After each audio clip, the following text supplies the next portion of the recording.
Jai Radha Madhova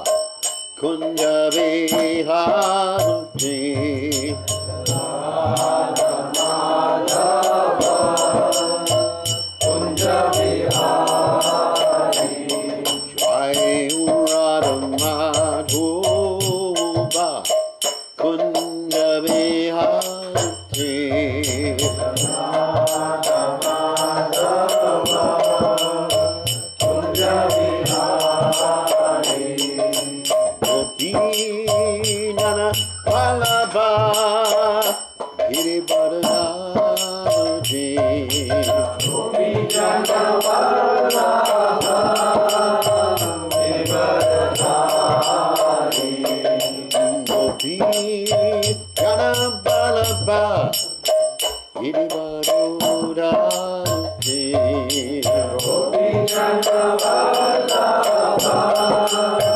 Girivardhari Sunanana Brother Ranjana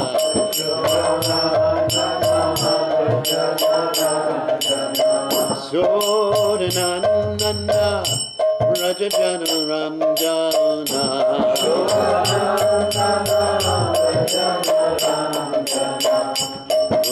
Gunate Ravanachari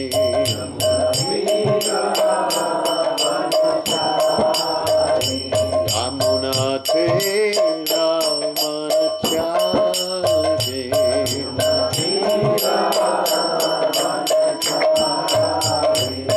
Jai Radha Madhova Kunja Vihari Jai Radha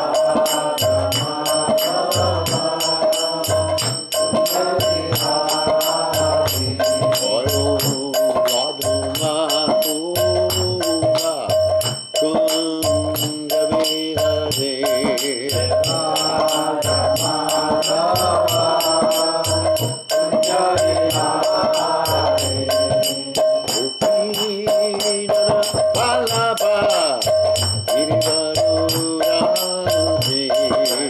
Gopinana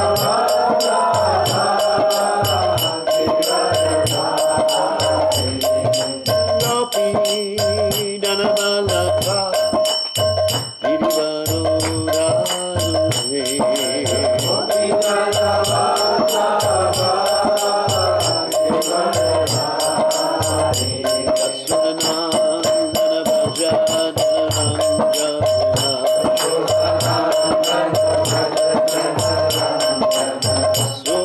Sodananda Rajajana Ranjana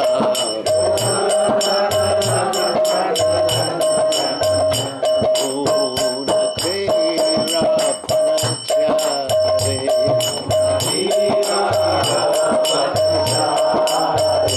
Yamunate Ravanachari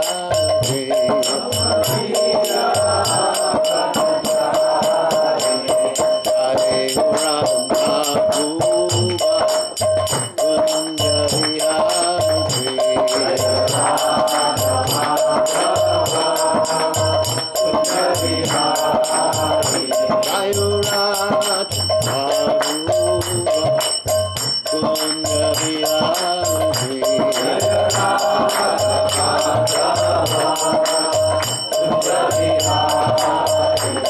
Hare Krishna Hare Krishna Krishna Krishna Hare Hare Hare Rama Hare Rama Rama Rama Hare Hare Hare Krishna Hare Krishna Krishna Krishna Hare Hare Hare Rama Hare Rama Rama Rama Hare Hare Hare Krishna Hare Krishna Krishna Krishna Hare Hare Hare Rama Hare Rama Rama Rama Hare Hare Krishna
Jai Gaur Premananda Haribol. All glorious the assembled devotees, all glorious the assembled devotees, all glorious the assembled devotees, all glorious to Shri Guru and Gauranga, Srila Prabhupada Ki Jai.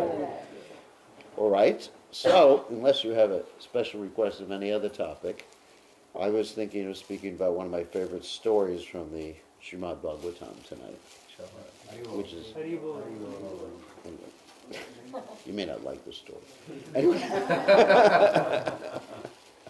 So, it's from the 11th canto of Srimad Bhagavatam, and beginning with the 7th chapter of Srimad, the 11th canto. So, Om Gana Timarandasya Gananjana Shlakaya Chakshur Meditam Yena Tasmai Sundave Namaha. Oh, I don't go through the whole. We have a shortcut, you know. Otherwise, I do a fire sacrifice. Anyway, so you go through the whole Mangala Charna prayers, and it'll all be over. So, anyway, so the 11th canto of Srimad Bhagavatam discusses, in this part of the 11th canto, discusses Krishna's discussion with Uddhava. Uddhava, though you speak Sanskrit, Hindi, it's Uddhava. I know people criticize me. Sometimes I leave out the A and then people criticize me, and sometimes when I put the A in, then people criticize me. So I can't win either way. You know, Vrindavana, you know. So I got so used to speaking with people who speak Hindi that I leave out the A lot, and then people say, no, you're wrong. So please forgive me if I make a mistake like that. So anyway, Uddhava was speaking to Krishna, and Uddhava knew that Krishna was going to leave the planet, because Krishna wanted to leave the planet after all of his work was done. It's interesting. Well, let me just go back a little bit. So Krishna basically had three aspects to his pastimes in this world. We spoke about this morning in Bhagavatam class. Krishna has a Adi Leela, Madhya Leela, and an Ancha Leela in his pastime. Just like Lord Chaitanya. Those of you who are familiar with Lord Chaitanya know that his pastimes are broken up into those three different segments. You know, in the Adi Leela of Chaitanya's pastimes, he was at home in Navadvip, Mayapur, with his family. Madhya Leela, he took sannyas, traveled all over, preaching Krishna consciousness. And the Ancha Leela, he was just absorbed in the mood of Srimati Radharani, feeling separation from Krishna. Just like, wasn't doing any preaching, he was just absorbed with his most intimate associates. So, getting back to Krishna's pastimes. So Krishna and his pastimes, his first pastime, aspect of his pastimes was Vrindavan. And that was a very intimate, like, family relationship. In Vrindavan, basically, no one, except for Balaram, knew that Krishna was God, because this is the influence of Yogamaya. They always thought, you know, he's the most attractive person, he's the greatest musician. He has a few powers, like lifting Govardhan. But they thought that those powers were due to his being blessed by God, which is interesting. Sometimes the residents of Vrindavan, they would talk with each other and they would say, how is it that Krishna is so powerful? And they said, well, he has the blessings of God, you know. They never thought he was God. It just would have interfered with their whole relationship, the ras, that they had with Krishna. So that's like Krishna's Adi Leela. So after about 16 years of age, Krishna gets transferred, as Prabhupada said, to Mathura. And that's his Madhya Leela, Mathura, and basically the work of pastimes of killing all these demons. Krishna killed demons also, let's go back, in Vrindavan. But his killing of the demons in Vrindavan was accomplished by his expansion. Krishna, Brajendranandana, Nandanandana, Yashodanandana, he doesn't kill demons. But he expands himself, which is the same person. Advaita, Chuta, Nadarananta Rupam, Ajam Purana Purasham, Navyoganam Cha. But anyway, he expands himself to kill the demons. And then outside of Vrindavan, he's killing a lot of demons. You know, Shalva, go to speak, so many different demons. So that's Krishna's Madhya Leela. And in the Ancha Leela, Krishna actually stops killing the demons and he allows his devotees to kill the demons. That's in the case of Arjuna in the Battle of Kurukshetra. Krishna, yeah, he did interfere, but he really didn't do any killing. He interfered, he was protecting Arjuna, but really, you can't say that he was just slaughtering everybody, except for in his universal form. He was slaughtering everybody. So therefore, that's how Krishna's pastimes are broken up. So after all these demons were killed, then it was decided Krishna should leave the planet. And so Krishna was getting ready to leave the planet, and Uddhava comes to Krishna and says, I understand you're getting ready to leave the planet. Krishna explains to him, yes, it's true. In a very short time, I'm going to cause my whole dynasty to kill each other. That's the destruction of the Yadu dynasty. They all broke the principles, 4 regular principles. They broke the principle of no intoxication. And they killed each other being drunk on natural rice wine. And they had these bamboo sticks, but there's a whole story in the Bhagavatam about that. So Krishna described, yes, that's going to happen. I'm going to leave the planet. And guess what, Uddhava? You should leave the planet too, because Kali is coming. Because when Krishna leaves the planet, then Kali starts to make his way in. A little win, but then Parikshit Maharaj has to deal with him later on, and his son Janamejaya has to deal with him, and then we're certainly dealing with him. And I don't want to mention any politicians in class because it's not politically correct. But I think you all know who I mean. So anyway, Kali's taken over, basically, right? I mean, it's just unbelievable. I didn't think Kali. I thought we still had another over 400,000 years to go in Kali Yuga, but maybe maybe it's happening quicker than we thought. Because in the Bhagavatam it describes predictions in Kali Yuga, people will be eating each other, and becoming very short. People will be taxed by the government. And you see all these things happening now, to a certain extent. I mean, it's interesting, and the Bhagavatam describes that people will think religion is just a change of dress. If someone has education, they'll be high class. If someone has money, they're considered high class. Like you see, people have money, you consider them high class, even though they're low class people. I mean, even in America and India, the most famous people are the movie stars, isn't it? The Bollywood stars.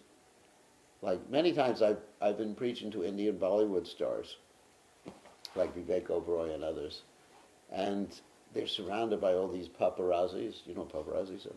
Yeah. And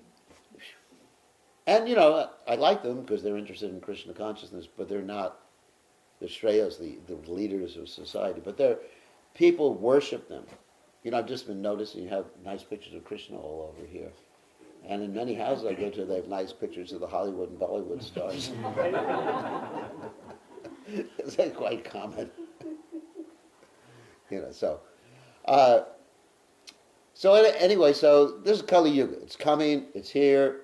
And so Uddhava is told by Krishna, don't stick around because people are going to be addicted to sin. So you got to get out of this place. And then, this is an interesting discussion between Uddhava and Krishna. And then Uddhava asks Krishna, how do I get out of this place? And then Krishna says, you got to be detached. Because this material energy, don't worry, it's not a sannyas class. Maybe. I'll teach you how to become detached at the end of class. And I'll frighten you in between. So anyway, so this material energy is just like, it's illusory. I mean, it's real, but the forms are illusory. They're always, it's called Shakti Parinam.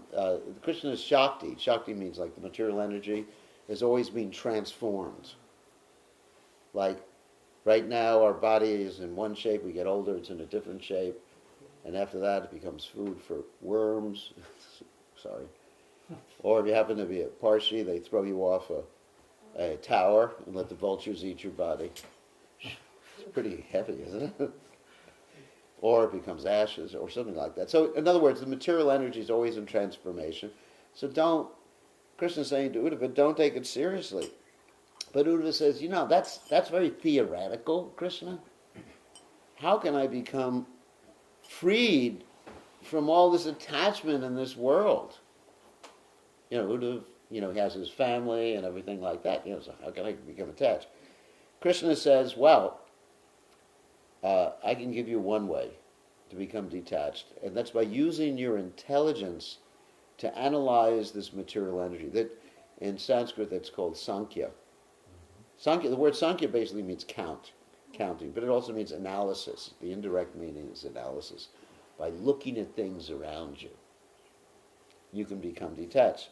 And then I will tell you how your own mind and intelligence, actually your intelligence, not so much the mind, can become your spiritual master. Well, that's really interesting. You don't have to accept a spiritual master. No, that's not the point.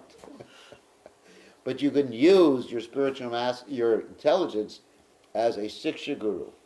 Siksha means to take instruction by observation and analysis of this world. So this is the whole story, of course, of the Avadhuta Brahman and his different spiritual masters. This is a famous story in the 7th chapter of the 11th canto. So Krishna says, because it's interesting when you're giving people philosophy, it's better to tell a story than just to tell people, hey, become detached. It doesn't work. Like, I often say to people, you can't do a don't. Like if you tell people, for example, one of the aspects of the Krishna conscious philosophy is what? You're not your body, right? So it doesn't really do anything to people when you tell them you're not your body. In fact, if you tell that to a psychiatrist, he'll probably want to put you in a mental institution. I'm not this body, I'm not this mind. Well, you have a dissociative disorder here. There's this psychiatric manual, DSM. Anyone's heard about that, DSM 4 or 5, and they'll analyze you. So you can't, it really doesn't do any good to tell people they're not the body. You got to tell people what they are. But anyway, so it's better to tell people stories. So Krishna tells Uddhava story. He says, once upon a time there was this Avadhuta Brahmana. Avadhuta Brahmana means a Brahmana who doesn't follow, let's say, he follows the regulations, but he doesn't act ordinarily in society. He's like the wind. The word Avadhuta in Sanskrit means wind. He's like the wind. He just does anything. Sometimes he wears clothes, sometimes he doesn't wear clothes. And so, it doesn't matter. Actually, originally that was the injunction for sannyasis. Did you know that? Either you wear tree bark or you go naked. That's the injunction in the Bhagavatam for sannyasis and brahmacharis. So why don't we follow that? Because we're here in America. And it's too cold anyway.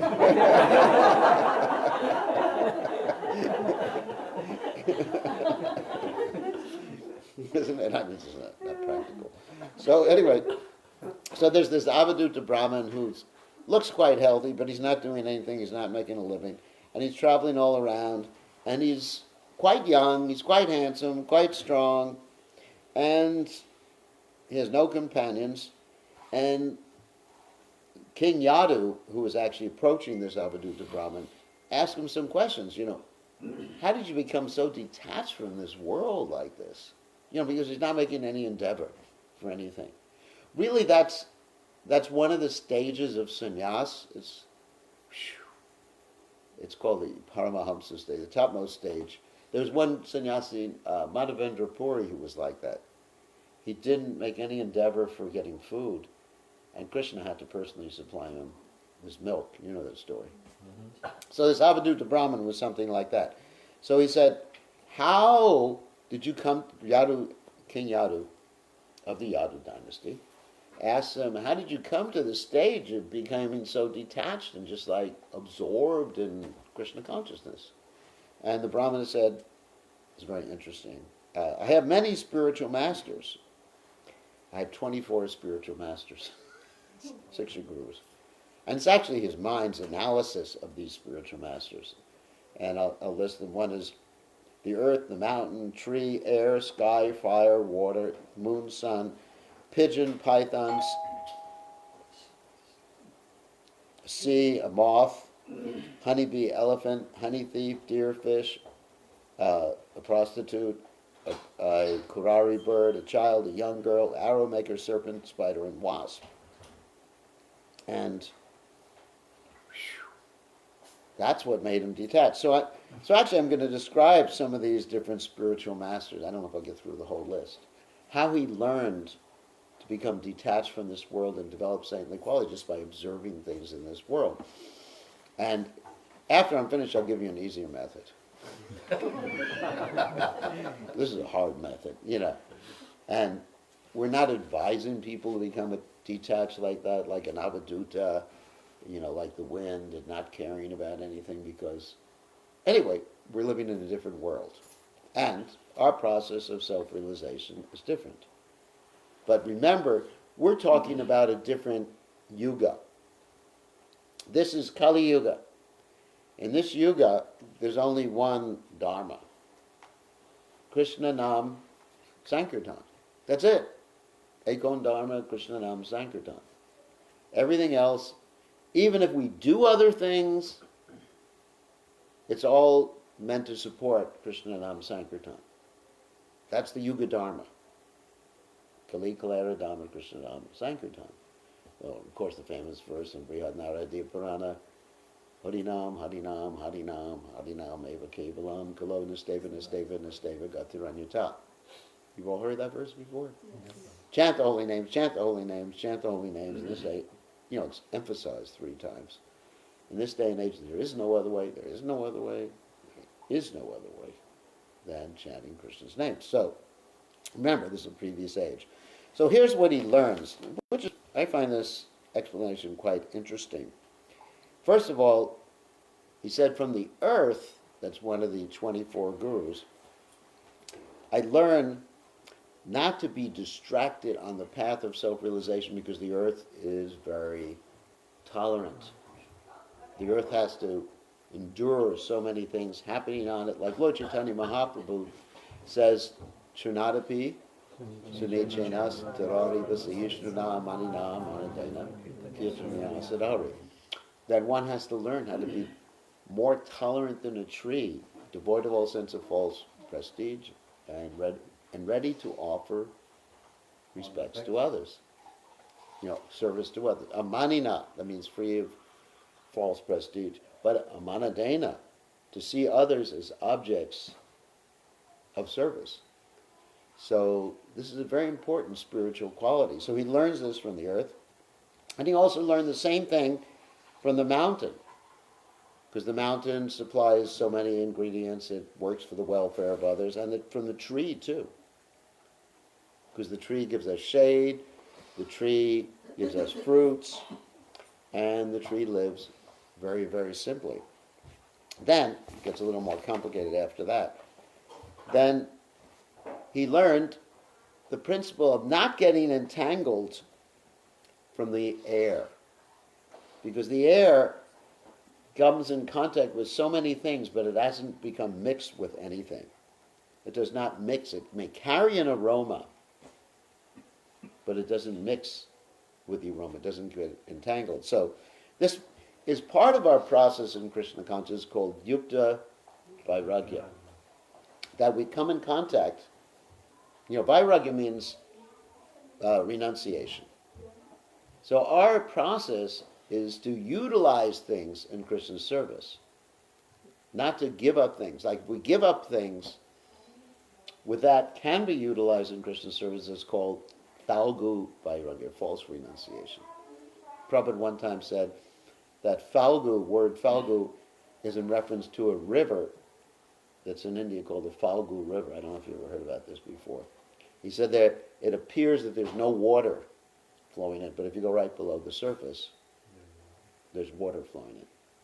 So a devotee realizes with the Yukta Vairagya principle that everything belongs to Krishna, and that way someone doesn't get attached.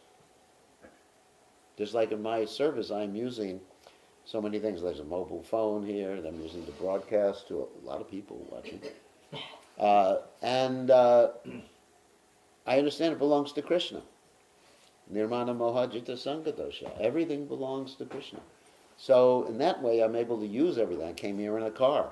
People would criticize Prabhupada for coming across the ocean, or in a boat, or in a plane, or using a microphone. They said, Swami, if you're so spiritual, why use a microphone? Why did you come by car? And Prabhupada said, that would be stupid if I were to walk. So for Krishna's service, so that's the air, which is the sky. And then water, he learned from watching water how a pure saintly person has to be gentle and has to be ready to purify others. And also how water can create a beautiful vibration. So a saintly person, when they speak, like when Prabhupada speaks, it creates a wonderful, beautiful spiritual vibration.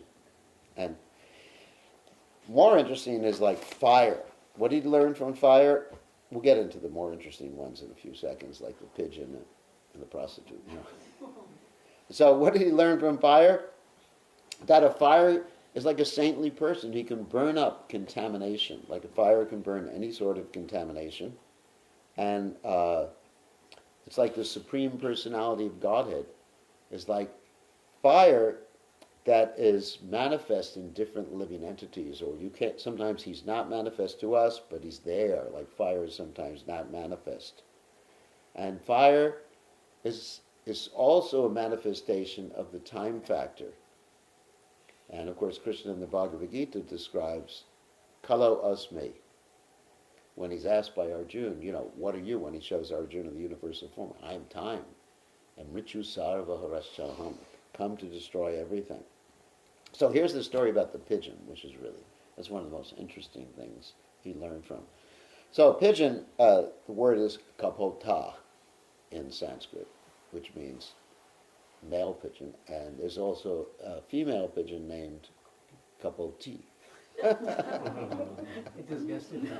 That's right, kapota, kapoti. That's how you make a female version of Sanskrit. So once upon a time, there was a kapota and a kapoti, and they got married. This is a sannyas story. Anyway.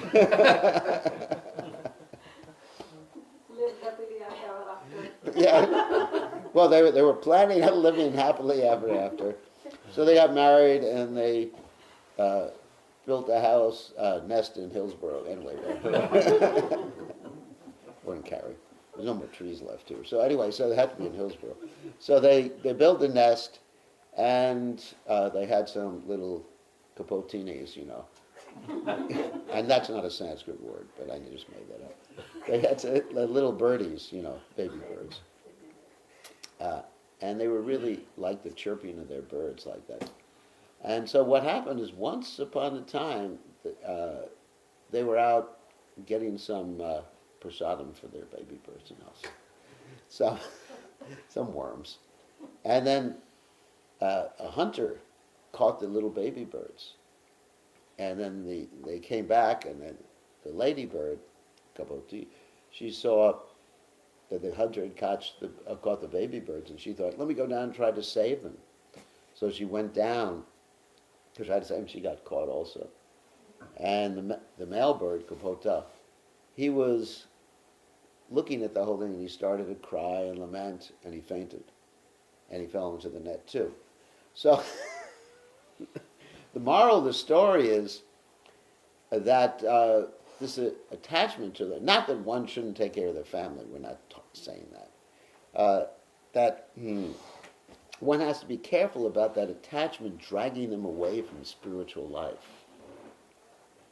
That attachment should be used in spiritual life. One should be responsible for one's family, just like Lord Rishabhadeva says in the Srimad Bhagavatam, no one should become a mother, no one should become a father, no one should become a worshipful deity like a guru, unless they're capable of saving their dependents from the cycle of birth and death. Because otherwise, what is the use? This is a very important responsibility. Just like, I have a responsibility of disciples. It's not that I'm going to engage them in material things. So that we can do. We can save people in this way. So, getting on to the different, I'm going to skip a few because we don't want to go on forever. We'll get on to the bumblebee. The bumblebee he learned from, this is just a bee that goes bumble bumble. Not a bee that collects honey. That he goes and he's like a Madhukari sannyasi. He only collects enough to keep his body and soul together. But then he learned from a honeybee, the one who actually stores honey in the hive, that if you over collect, and of course this is mentioned in the Upadesharamrita by Srila Rupa Goswami, Achahara Prayasa Chapajapani Mahara. If you over collect, then what happens is that you get it all stolen from you. So that's a problem. I've had many friends who they keep a lot of jewelry at home, and it always gets stolen. In India it's quite common. You keep a lot of gold jewelry, and actually I know where you keep it. Usually you put it behind the drawers. I'm not going to ask you if that right. Whoops. And the thieves know that too. They don't even look in the drawer. So they pull the drawer out and they look behind the drawer and then they find the jewelry. I mean, it's obvious. So just about every week I get a letter from one of my disciples that someone just broke into my house and stole all my wife's jewelry. I said, well, what do you expect? Because they know, actually they look. They look and they say, oh, someone is coming from India, they have jewelry. And then they go into the house.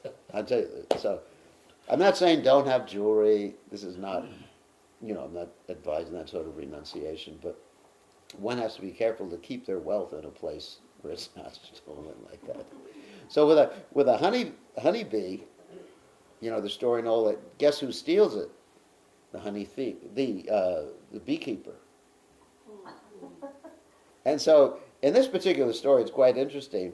The beekeeper is described as basically a thief who enjoys the goods of others, and he makes a further description. He says the beekeeper, the one who takes all the honey, is like a sannyasi or a brahmachari. He goes to the grahastas' houses and gets. Just like I'm here tonight, getting fed and everything like that. And he doesn't have to work for it. So it's funny, isn't it? It's funny, So I don't have to have a job. I just go to people's houses every night.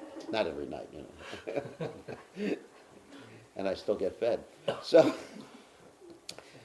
anyway, that's the honey bee and the honey thief. And then there's a deer. What did he learn from the deer? Because the deer gets captured by hearing the song of the hunter. The hunter actually plays on some sort of horn or something like that to attract the deer. And so what he learned was that be careful of what sort of sound vibration you listen to. Because sound vibration, mundane sound vibration, has the three modes of nature and it can entangle you in this world. Whereas spiritual sound vibration can disentangle you or liberate you from this world. And the example given in the purports here is the story of the sage Rishi Shringa, which is a very interesting story. Rishi Shringa was brought up, never seen a lady his whole life by his father. And because his father was a chauvinist for another reason, which I don't have time to tell.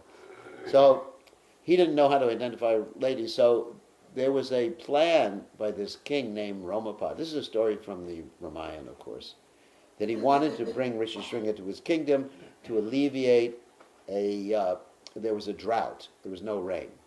And so it was predicted if Rishi Shringa came to his kingdom, there wouldn't be a drought anymore. So what he did is he sent a whole bunch of girls to sing for him. Well, especially one of them. And he didn't know it was a girl. And so he just followed her back to the kingdom, and eventually there was rain.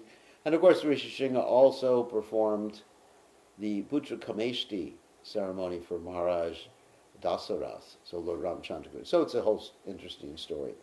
So we have to be careful about our hearing process. What we hear. Because what we hear, it's described in the third canto of Srimad Bhagavatam, Bhavanti Vrit Karna. There is a channel, Lord Kapiladev describes, there is a channel between the ear and the heart. And when you hear something, it goes to the heart.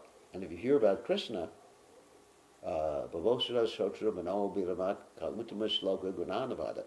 it actually solves all your problems. That's a verse I just quoted from the 10th canto, first chapter, text 4, about the remedies for all material problems.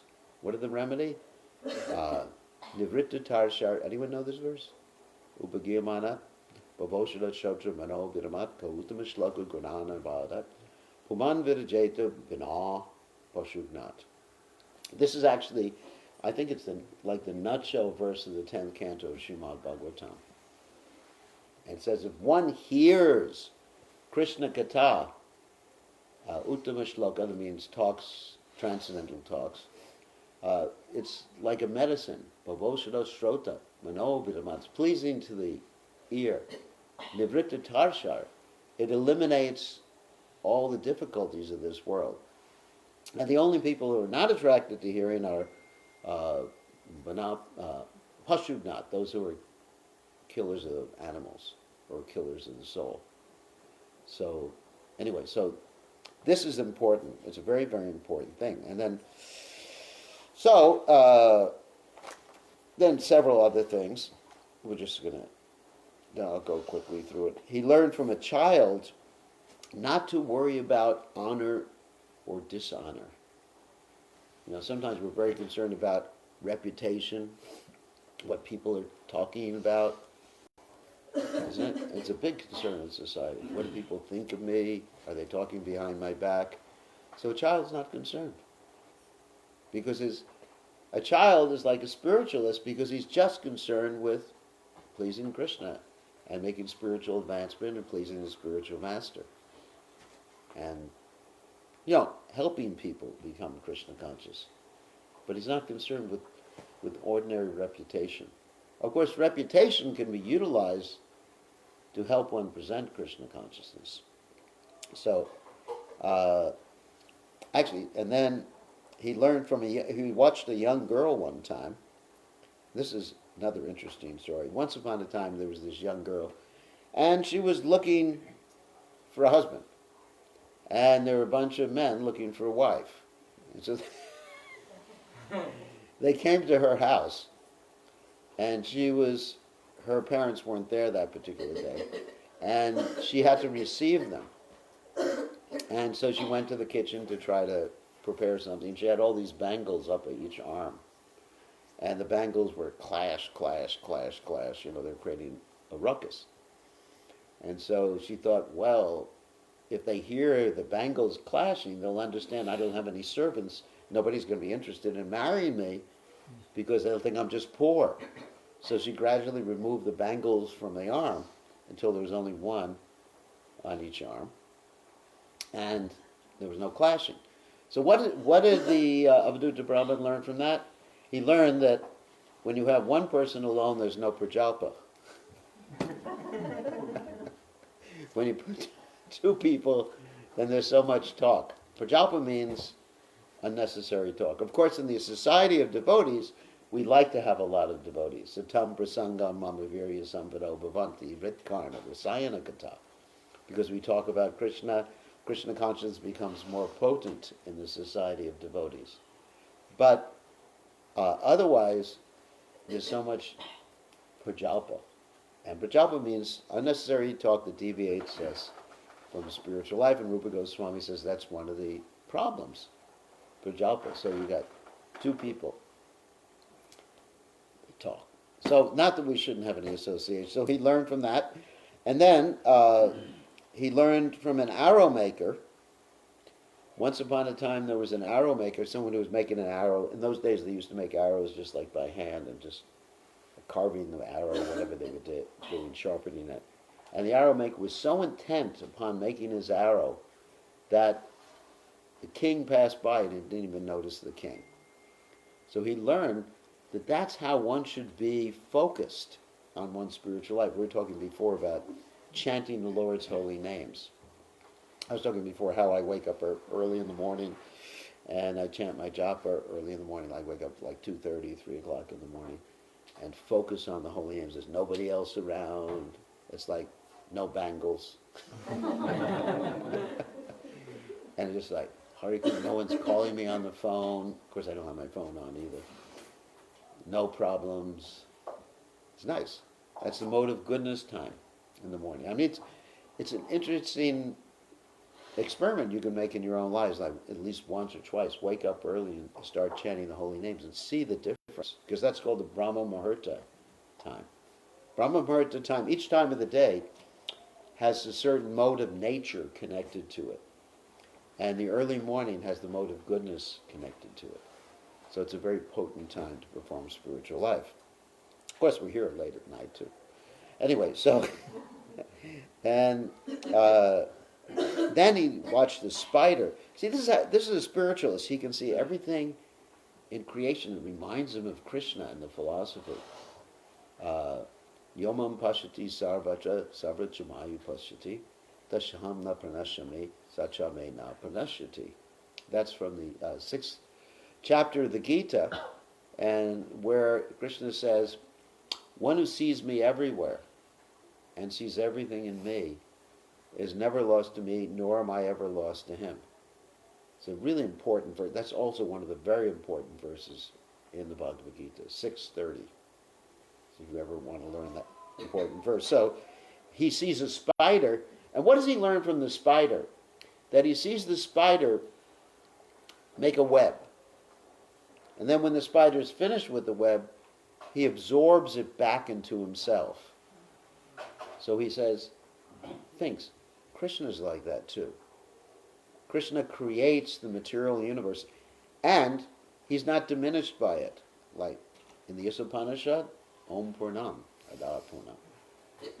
That so many complete units emanate from the complete whole, Krishna, and he remains complete in and of himself. Krishna's never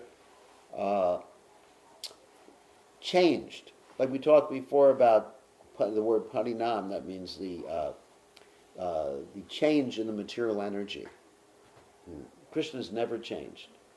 His energy is changed from one state to another. Just like you have, if you study science, that there's energy and matter which are interchangeable, but there's never a loss.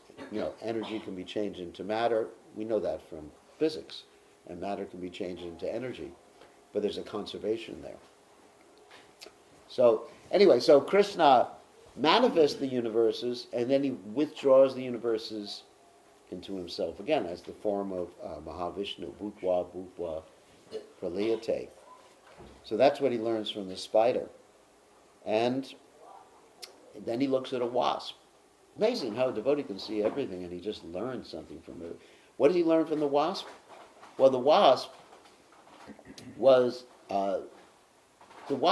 actually trapped a weaker insect in his grasp. And when he trapped the weaker insect in his grasp, the weaker insect was scared and looking at the wasp. And then, because he was meditating on the wasp, this is what happened, Yam Yam Vapi Smaran Bhava, he became a wasp in his next life. The sage was able to see this. So he learned the principle of whatever you're thinking of at the time of death, which Krishna talks about in the Gita, that's what happens in the next life. So ultimately, we didn't go through all the different things that he observed and all the different things he learned.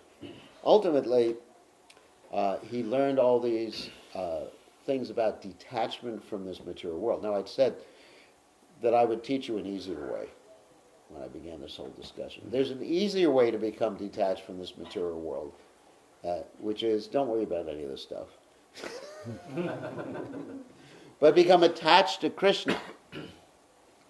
How do you become attached to Krishna? Well, first of all, you become attached to serving Krishna according to your psychophysical nature. Like every one of us, this gets into what we call varnashram. Not the caste system, but something that was the original source from which the caste system was a perversion. The caste system is something that's based on birth. If you're born in a certain family, if you have a certain name, if you're Chaturvedi or Trivedi or Dvivedi, or what? Or Rishikesh. Anyways, if you're any of these things, you're Brahmin. And then if you have a different name, like Topiwala or something like that, what does that mean exactly? You're a hat salesman or something like that, Topiwala. So that's not what the Varnashram system is. Varnashram system is that we have all have propensities that fall into one of four categories. Either we have a propensity to teach, and we're pretty detached from the material world, or we have a propensity to manage. I'm not saying fighting. Kshatriya likes a challenge, but his real propensity is to control. Because as Krishna describes in Bhagavad Gita, Ishwara Bhava, he has this emotion of being the controller. He loves it. He really loves it. And that's really what classifies someone as a Kshatriya. And then you have the Vaishya, someone who likes money, money, money. He goes to Mar de Lago. Anyway, you don't know what that is. Anyway, so, but he's not a Vaishya. He's a Malecha. But anyway, so someone who likes to make money, someone who likes to take care of the cows. Kshatriya also likes to protect. That's why it's called the Kshatriya. And then you have someone who likes to work with his hands, like an artisan, construction, musician. And so Krishna says someone who follows his own nature and gives up the result of his work for Krishna, then he's as good as a sannyasi. That's renunciation for us. And then, of course, the famous verse in the Bhagavad Gita is Brahmarpanam Brahmahavir Ramagno Brahmanahutam Brahmatena Gantavyam Brahma Karma Samadhinam. That if one works for Krishna, and Krishna is the supreme Brahman, because Brahman is of three categories, the impersonal, localized, and finally Bhagavan. If one works for Krishna, then that work, whatever it is, according to one's psychophysical nature, becomes Brahman. The work becomes Brahman, the person becomes Brahman, and the result of the work becomes Brahman. Like a fire sacrifice. Krishna uses the word in that verse, havir, which means ghee or butter. So when you offer ghee or butter in the sacrifice, it becomes spiritual. Even the smoke is spiritual. I remember with Prabhupada would breathe in the smoke from the fire sacrifice and say, this is purifying. Smoke isn't usually purifying. Like if you smoke a cigarette, it doesn't purify you too much. But so in other words, and Krishna, it's one of the main lessons in the Bhagavad Gita, that everyone can be perfect if they're doing their duty and they're attached to their duty for Krishna. So if someone is working and giving the results to Krishna, and let's say even working in RTP and giving the results to Krishna and chanting at the same time. It's not just I'm giving the results to Krishna, but Krishna also wants you to have the sadhana too. Then you're as good as a sannyasi. Prabhupada said someone who works in a factory and gives the results to Krishna is as good as a sannyasi. So that's how we become detached from this world. By the sadhana, two things.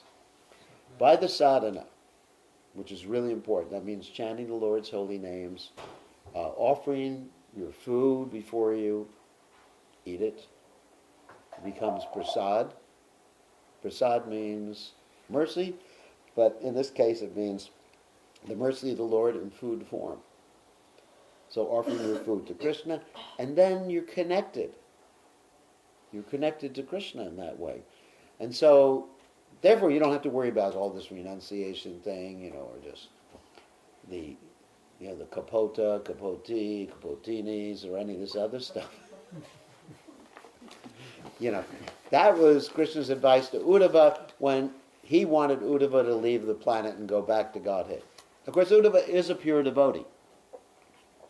And there's no question of him not knowing these things, but he's receiving this instruction in the same way that Arjuna received the instruction in the Bhagavad Gita for our benefit. So, important points. So any questions or comments? Yes? Maharaj, you mentioned a point in the beginning where material world is real, but the forms are illusional. Yeah. I could not understand. Okay. Let me give you an example. When you were a child, did you ever play with clay? Yes.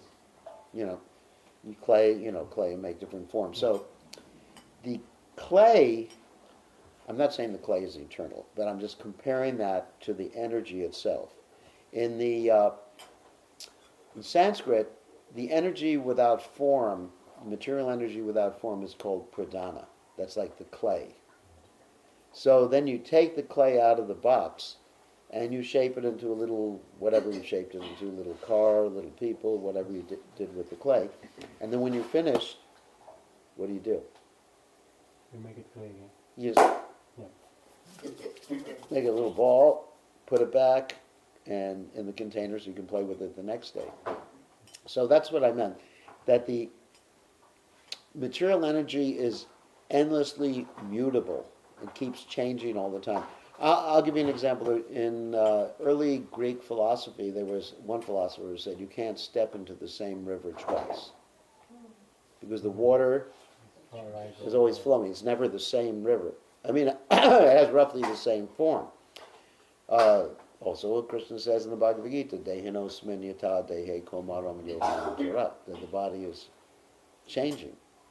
Okay. So, but the energy is eternal. In the Gita, it's described that Krishna's energy, which he describes as Bhumi Arapo and Nalava and Kumbhana, the eightfold material energy, is eternal, but just keeps assuming different. Just like this, another example. Let's see this table here. Right now, it has the form of the table. In, let's say, 100 years, I don't think this table will have the form of the table. You know, that maybe some termites will eat it, or hopefully not. Or to get burnt. Or even a more interesting example, excuse me, is glass. Now, I remember studying in science class many, many years ago, the glass is like a liquid. You ever study that? And you ever see it go to an old house, and it's like 100, 200 years old, and the glass is sort of like settled down? So the glass is in flux, although its change is very gradual. So we don't usually see it.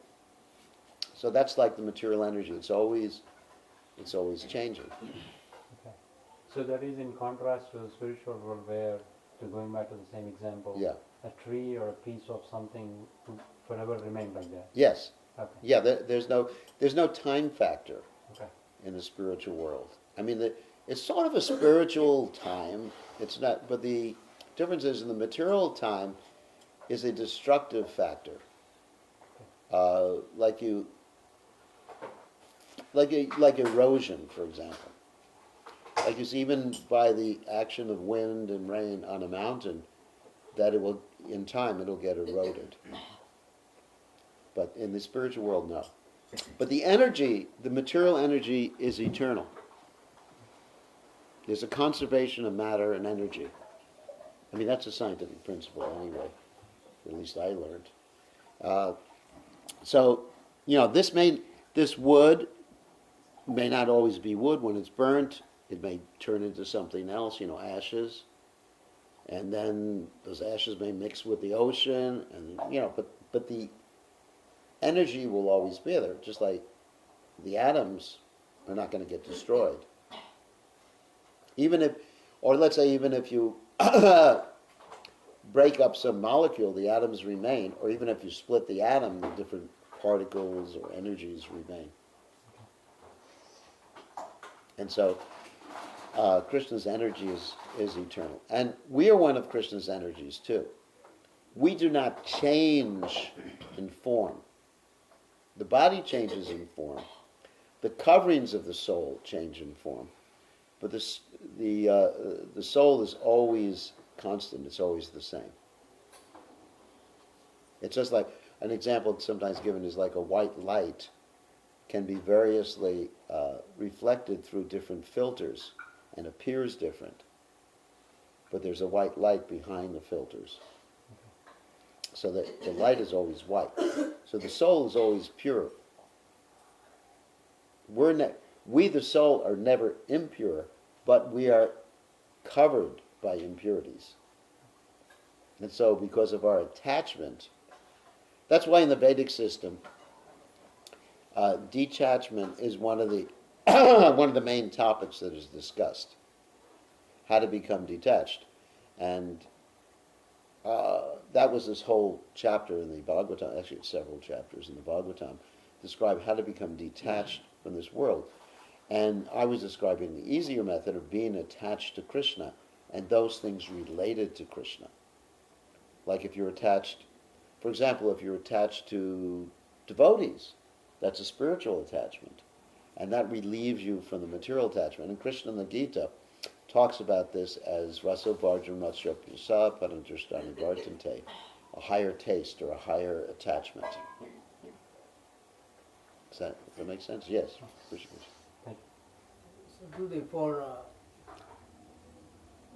even if you understand this, and engage in Krishna service, the Yeah. actual realization that I'm not this body, at least for me, it doesn't work. I mean, I Well, really don't try to know. realize you're not the body.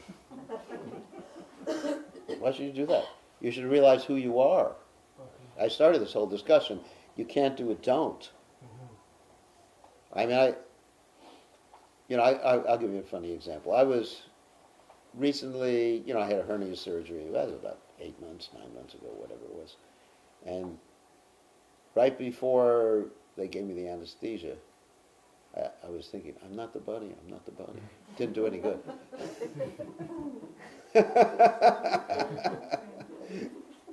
It's just like, try that sometime.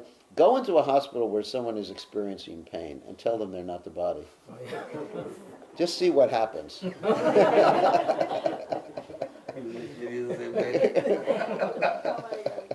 I think you'll experience anger, from the person. Try to meditate on something positive. We are Jivara Swarupaha Nitya Krishna. We're servants of Krishna. So therefore, practically that means doing service for Krishna. If I am meditating on what I'm doing for Krishna. I mean, I gave the example before class that one of the services I'm doing right now is following what Prabhupada wanted to try to show to people that there is a God. There's a lot of atheism out there. And one of these sources, one of the primary sources of atheism, is something called scientism, where people are, the scientists are trying to convince people that everything happened, especially Darwinism, that everything has happened through natural interactions of the material energy.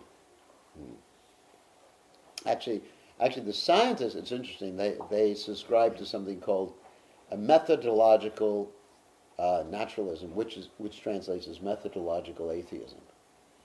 They have this assumption when they start science, not all scientists, obviously, when they start doing science, that there's no God. There's nothing beyond the empirical world, the world that you can measure, touch, and whatever. So anyway, getting back to this. So I, as part of my service that I like to do, it's part of my abilities, that I'm studying this. I'm studying science, but to serve Krishna. And so I feel just as ecstatic. Hare Krishna. I feel just as ecstatic doing that as doing anything else for Krishna. Because I'm doing this to try to show people that God exists. Life comes from life. So if you're attached and concentrating on your service for Krishna, whether it's building a temple or preaching or studying so you can preach, or taking care of your family and raising them in Krishna consciousness, then you automatically will become detached. That was the whole story that I just told. Like if you're like the arrow maker, he was concentrating on making the arrow.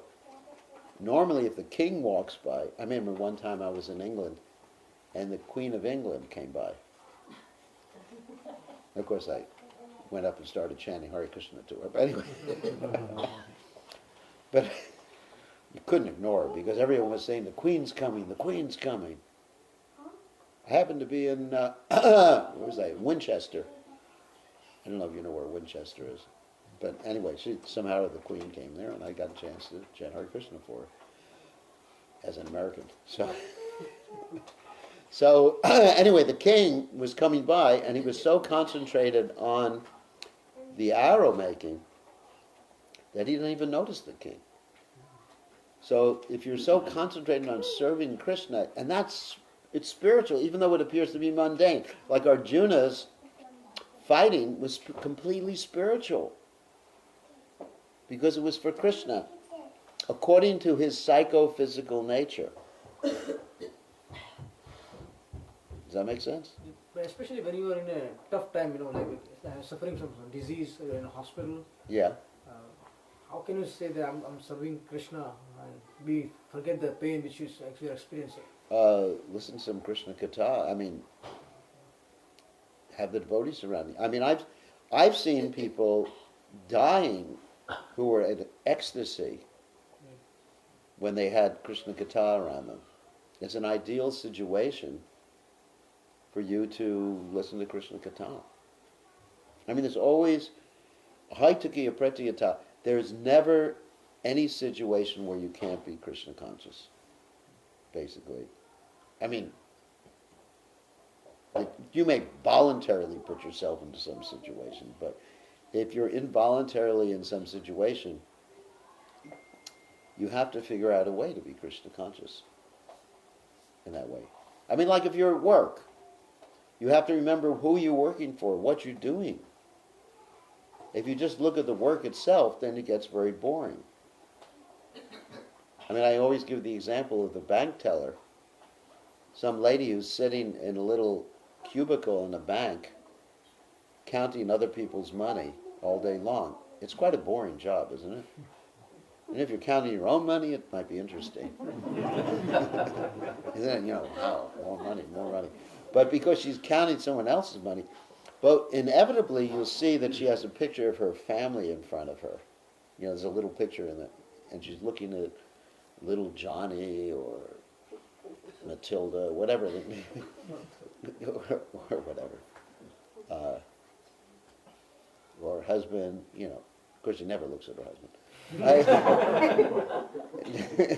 It's always the children, you know. You know, that's one disappointment in married life, is that the man loses all attention after the children are born, isn't it? It's like he becomes just the person who gives money. So anyway, so that helps one get detached too, doesn't it? So anyway, but she's thinking about who she's doing it for, so she feels a higher taste there. I mean, that's a material example. But if you realize, Krishna says, do you prescribe duty and always think of me? Two things. If you realize who you're doing it for, then you can be Krishna conscious in every circumstance. I mean, it is a challenge when one's experiencing pain in the hospital, but you should make some arrangement. I mean, I had when I went in for that operation, fortunately, Madhava came. I think you all know Uddhava. I didn't even ask him to come, but he just showed up. You know, I was there, lying there in my hospital gown, and Madhava comes in and said, and I just became completely Krishna conscious seeing Madhava there. And also, that's another thing, is it really, let's say, developed or it connected us very much. Like if you go to help someone in such a situation like that, then that person will never forget you. You'll have an eternal friendship with that person. It's a good way to make people Krishna conscious. So, anyway, that's another lesson I learned from that. So, yeah, there's always a way to remember Krishna. Yeah. He's doing his Jayapataka Maharaj's, health was not good and he was in hospital and he was like still preaching there and concerned about the other people. So It's a good very good, live example. Yeah, he's still concerned. I mean, I'm dealing with one of his disciples right now, and he's writing letters to this disciple. Not even a prominent disciple, no big sannyasi, just an ordinary person. And he's writing letters, and he's just had new kidney put in, and new liver put in. Yeah. And anybody else would be like, moaning in pain. Or just like asking for sympathy. But he's not. So there's an example. Or Prabhupada getting ready to leave this world, and what was he doing? Translating the Bhagavatam. He couldn't even hold the microphone anymore. And Jayadvaita Maharaj was holding the microphone, and Prabhupada was dictating. So if we're thinking about our service, that was the point I'm making. That is the same as thinking of Krishna. I mean, it's a very elevated stage when you can think of Krishna in Vrindavan dancing with the gopis 24 hours a day. That's something that's way above any of our abilities at this particular point. But if we think about why we're doing what we're doing and connect it to Krishna, then we're Krishna conscious. And automatically, Vasudeva Bhagavati Bhakti Yoga Prayojita Janayati Asu Vairagyam Yanam Cha Yada Haitukam. That's a verse from the Bhagavatam. By rendering service to Vasudeva, that's Krishna, Vasudeva Bhagavati unto him, Bhakti Yoga Prayojita. But it has to be Bhakti Yoga. Bhakti Yoga means doing it with devotion, not just Karma Yoga. And therefore the sadhana is essential. That means, sadhana means to be like I mentioned, to be chanting, to be reading regularly, to associate with devotees, offering our fruit to Krishna. So if you're doing that, Bhakti Yoga Prayojita, Janayati Asu Vairagya, then automatically you don't have to worry about detachment. It comes automatically. And then Yananchalyada Hoitukam. Then also you get knowledge. It's revealed within the heart. Dadami Buddhi Yogam Tam Yena Upayanti Te. Isn't it? Tesham Satadyuktanam Vajatam Purvakam. Dadami Buddhi Yogam Tam Yena Mam Upayanti Te. To those who are devoted to me, I give them the knowledge, I give them the detachment. Krishna. So, any other questions? Yes.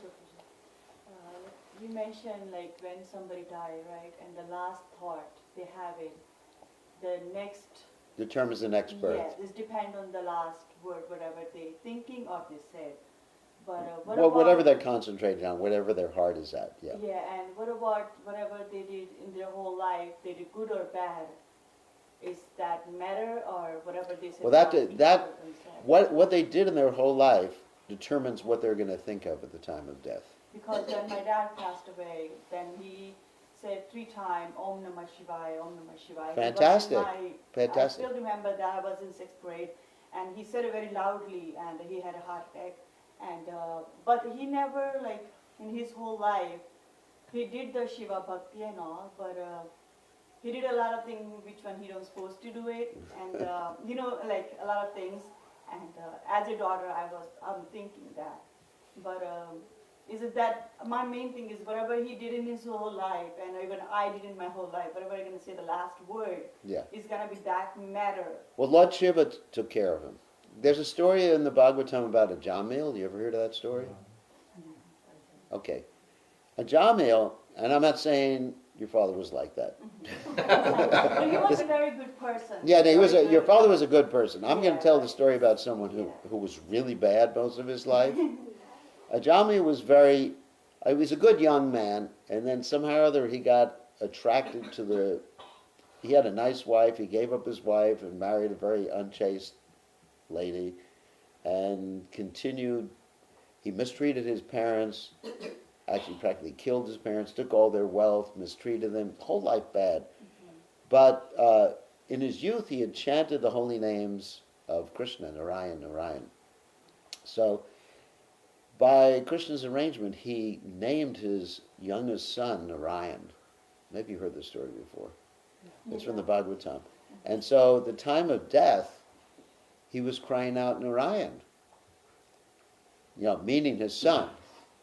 And because the holy name of the Lord is so powerful, it can wipe out, even when one doesn't understand what one is chanting, it could wipe out unlimited bad karma. Of course, one shouldn't think like that, I'm going to wipe out all my unlimited bad karma. That's called sinning on the strength of chanting. But if one chants the holy name, and certainly Lord Shiva is a holy name, Shiva also means Krishna too, it means most auspicious. So because he was chanting, then he got blessed, because he had that habit of chanting. Now, it's not necessarily true that he went back to Godhead, but he became freed from his whatever bad things he might have done in the lifetime. And that's what happened with the Jamil. Jamil, he didn't go back to Godhead when he was chanting Narayan's name, but he was saved from these personalities called the Yamadutas. You heard of the Yamadutas before? They're interesting people.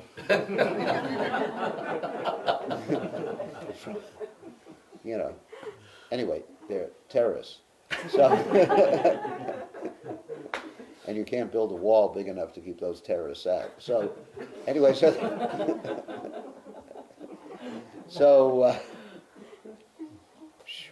actually, it's interesting. One of our devotees on Sankirtan one time was talking to an undertaker. An undertaker, you mean someone who takes care of dead bodies. And she asked him, many years ago, before people used anesthesia, did people ever just like die like that? And the undertaker started shivering and said yes, because people were seeing the Yamadutas coming. So anyway, so Ajamil didn't go back to Godhead, but he got a chance in the future, an extension on his life, in fact, so he could perform more bhakti. And so that's extremely fortunate to chant the Lord. The Lord's holy names, and if one can chant or hear the holy names, can negate whatever else one has done. That's the one exception.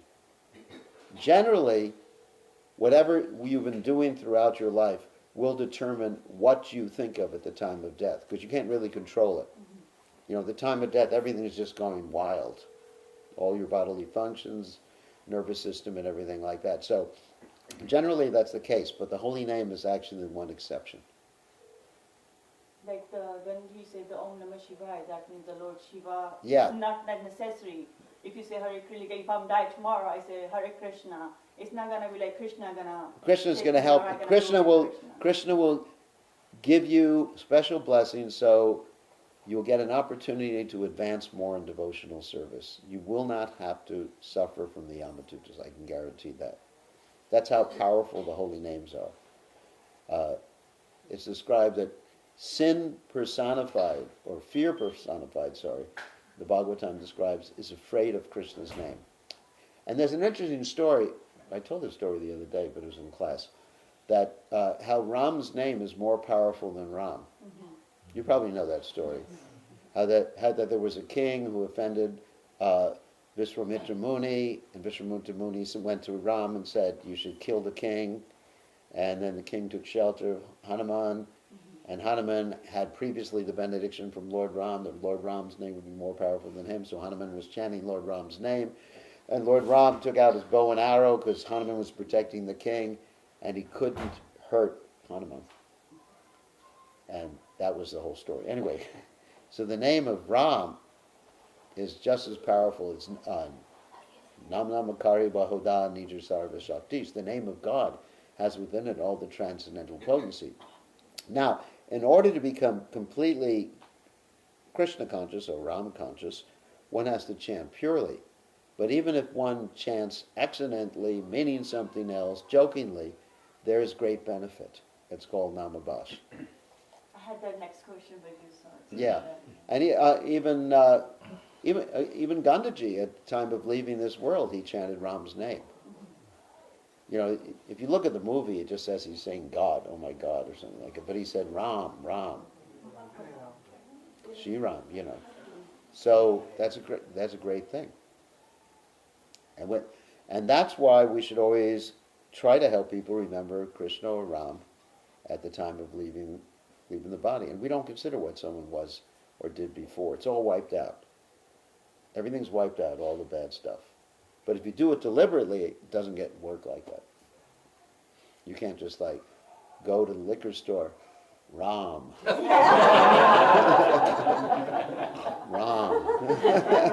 They were wrong there. Oh, Ram. Yeah, you Ram. Yeah. It doesn't work like that. Because Ram knows.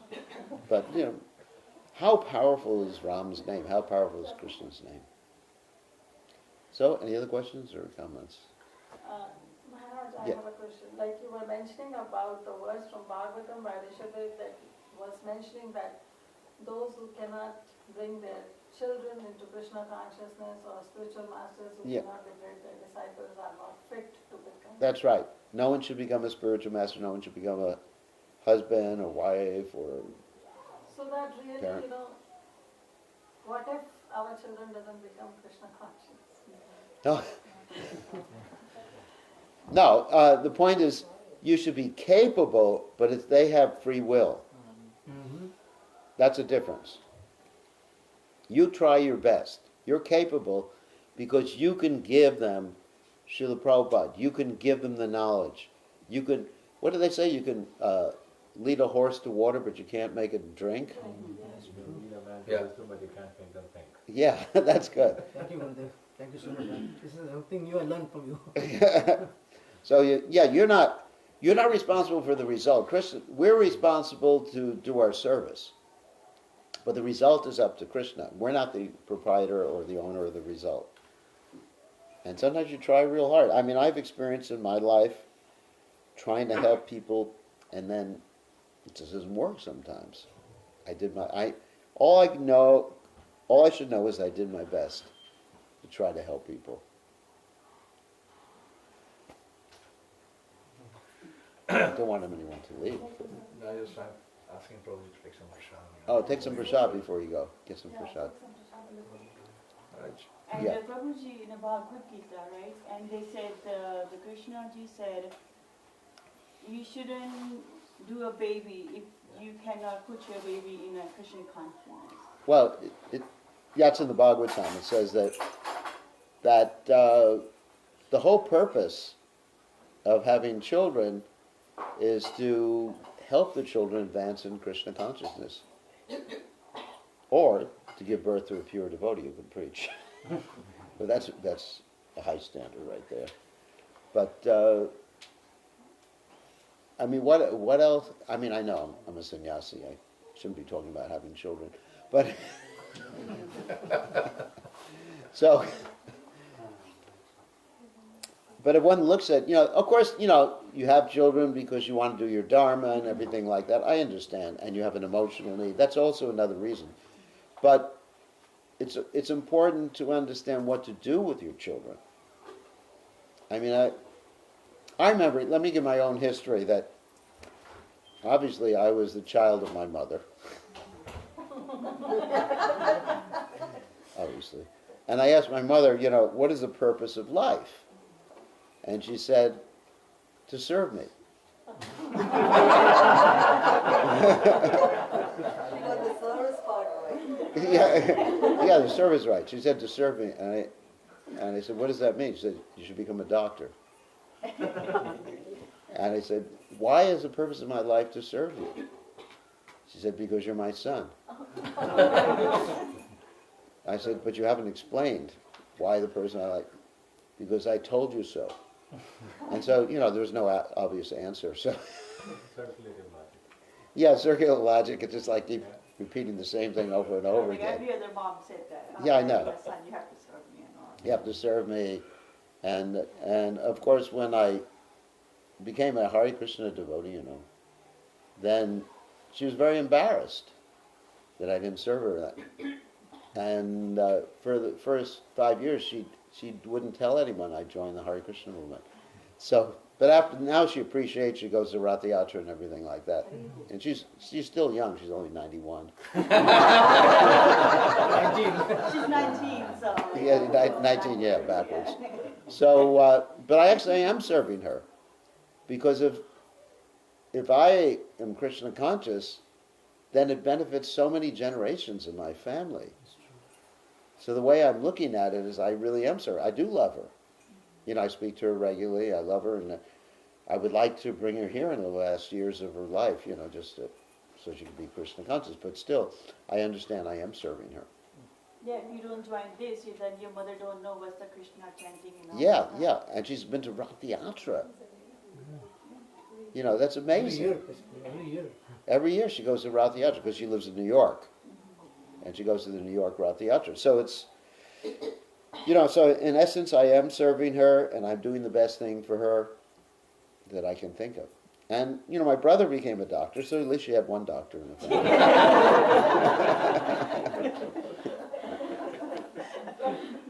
But she tells me that I'm her best son. So.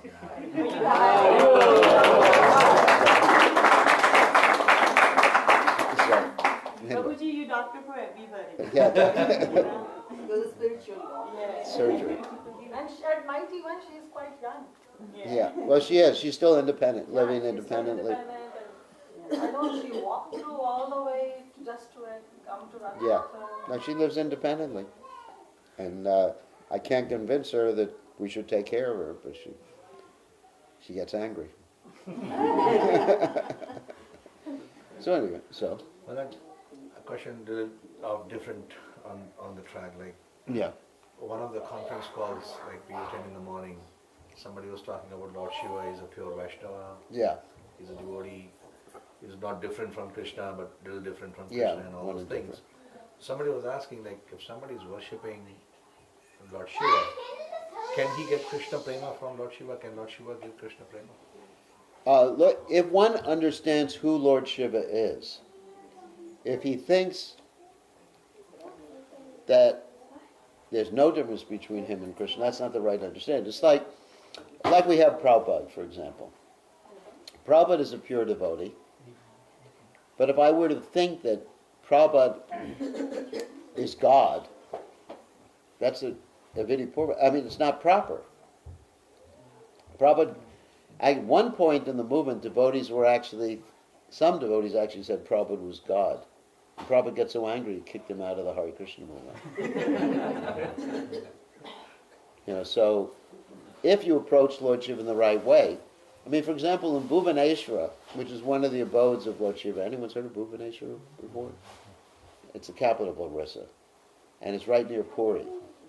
So every offering that they have for Lord Jagannath, they put in a taxi, used to put in a cart, and they bring to Lord Shiva to offer in Bhuvaneshwara. And I know that because I have friends who are Orissans who live there, and they tell me about the whole thing. That they take the offering from, and so Lord Shiva, he likes Krishna Prasad. It's nice, isn't it? And there's a story in the Chaitanya Mangal. Anyone's heard the story before?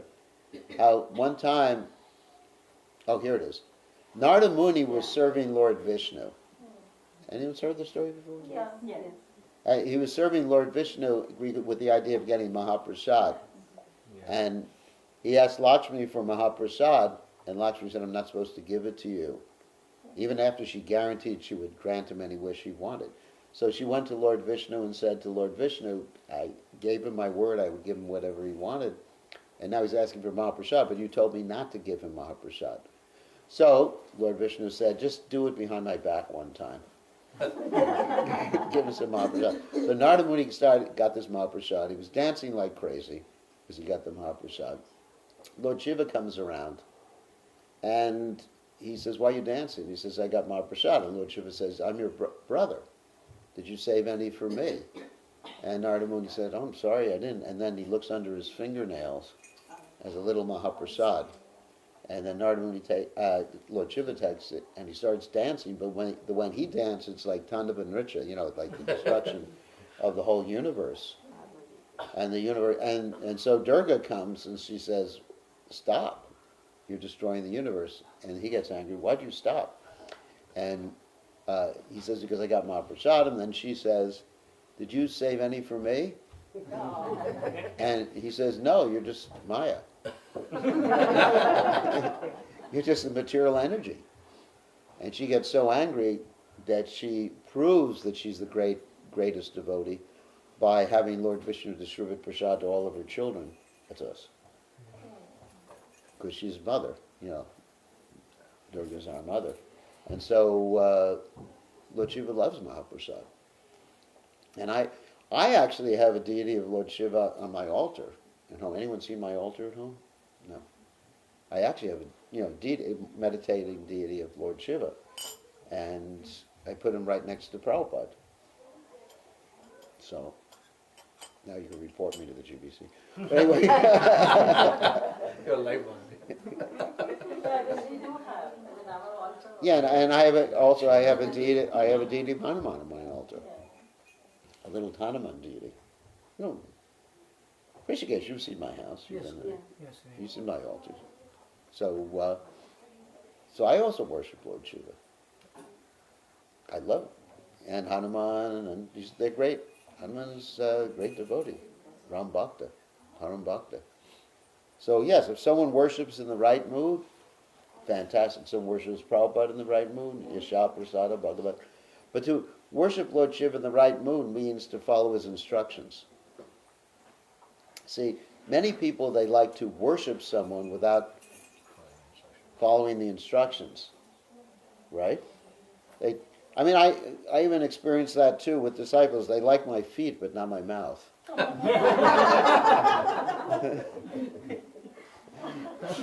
Right? Isn't it? He said, give me the dust of your feet. Can I speak? No, just eat more. Mouth is meant for eating, not speaking. So what's... Anyway, so that's a problem. So, if you really love Lord Shiva, then listen to what he says. He says, Radhananam sarvesham Vishnu radhanam param tasmat parataram devi tvariyanam samarchanam.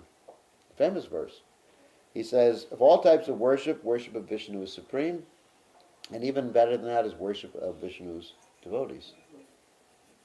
So Lord Shiva is one of Vishnu's Which is devotees. that verse, ma'am? Radhananam sarvesham, Oh, is there any? that's in the Puranas. Oh, The Shiva Purana, actually, and the Padma Purana, and maybe in the Padma Purana also. But it's a famous verse. Some of you have heard that verse before, right? Even in the 6th canto also, when Parvati curses Chitraketu, Yeah, yeah, Lord Shiva says that the devotees of the Lord are higher in this. yeah. Yeah, he glorifies devotees of the Lord. And he glorifies Narayan at that time when he said Yeah, he glorifies Narayan, and also devotees of Narayan. Narayana paraksarve nakatasyan viviti swarga bhavarga narakeshu apitoli arthadarshana. Then he's glorifying the devotees of Narayan at that point. So, I love Lord Shiva. I love Hanuman, all the devotees of Krishna. It's not that we neglect them. Durga, everyone. So, any other questions? Or I guess we're getting late. we can take questions during Prashadam. Okay, sure. Okay, all glories to Srila Prabhupada, Srila Prabhupada ki jai. Krishna Goswami Maharaj ki Srila Prabhupada ki jai. Haribol.